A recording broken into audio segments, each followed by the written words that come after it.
So real quick, I want to do a video.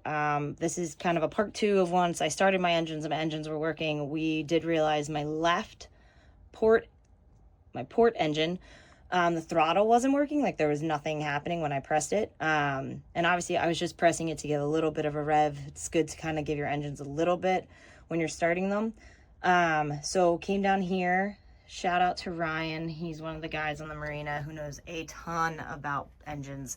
And he quickly was able to see that right there, that is my throttle connection right there. This was disconnected and he just connected it back. So no issues. Hopefully that just means tomorrow morning I can start this engine and no problem, and can give a little juice, and that should be good for the engine, and then actually get her out driving. So the goal is ahead. I'm gonna drive this boat. But yeah, step one is start it tomorrow and see if I can rev her up. But yeah, that was the issue. As I said, throttle cable connector. I'm still learning the lingo. But yes, it just had come undone. Probably in the winter movement, something. It just simply needed to be put back. All right, so that was it. So let's hope that she starts tomorrow and hopefully no more issues. Hey guys, so today I'm just starting my engines. I just want to see how they work after fixing my throttle. Hopefully everything sounds good. If that's the case, I can actually get out and drive this boat. But today's just the engine starting to make sure that left throttle is connected and working. But first things first, let's turn on the blower. All right, so here we go. Turn on these blowers. It's hard to tell, but that light actually is on. We're gonna turn that on and give it about 5-10 minutes just to let some air out of my engine room. And then we will attempt to turn them on. So, all right, check back in. Okay, now we're gonna try and start these babies. Starting with the left and the problem child. Here we go.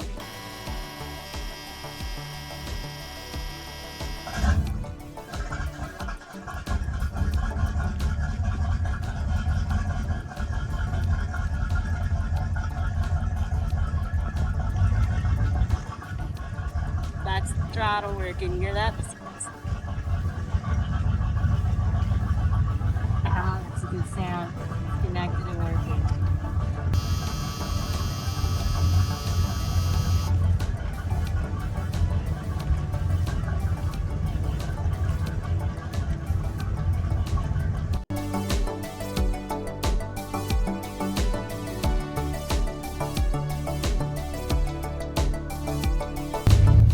Okay, we've been sitting for about 5 minutes or so, and you can already see that temperature coming up a little bit. As I said, it's a slow to come up, but it is coming up. It just takes a minute to warm up and stuff. Ideally,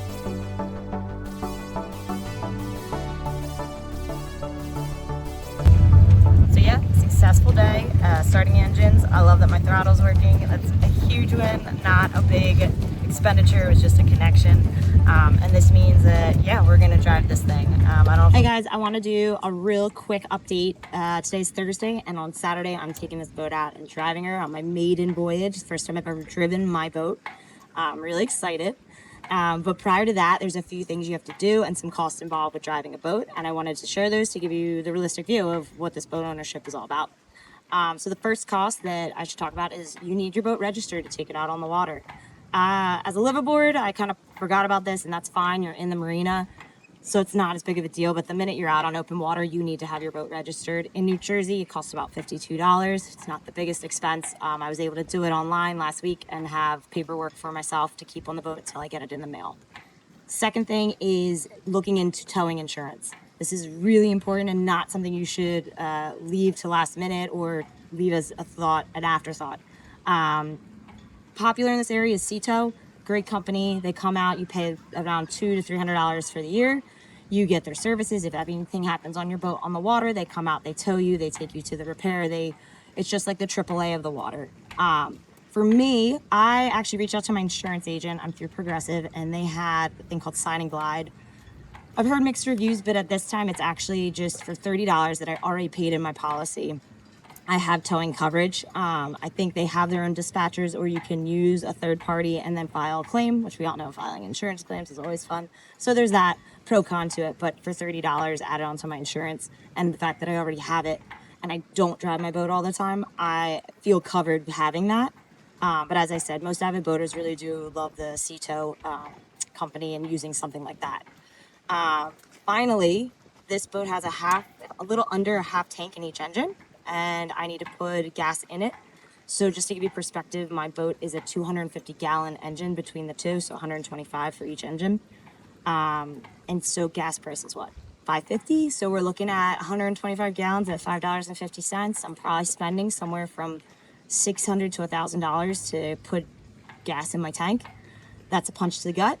But it's money that I budgeted just for this experience and for the purpose that running my engines is a long-term win for me. If my engines stay good, they run, this boat is movable, it keeps the resale value of this boat in a good range for me. The minute you lose your engines, you lose the resale value, or your boat just becomes worth way less. So that investment for me is into the future of my resale, as well as I want to drive my boat. But when I talk about Liveaboard and the expenses, I don't add in that fuel cost because it depends on what you're doing as a Liveaboard if you plan on driving it. So this is my own personal additional money that I'm paying. It's gonna go towards just keeping my engines healthy, and also I want to say I've driven this boat I've lived on. So yeah, and something just to keep in mind, a boat like this probably runs 20 to 25 gallons per hour when it's driven out in open water.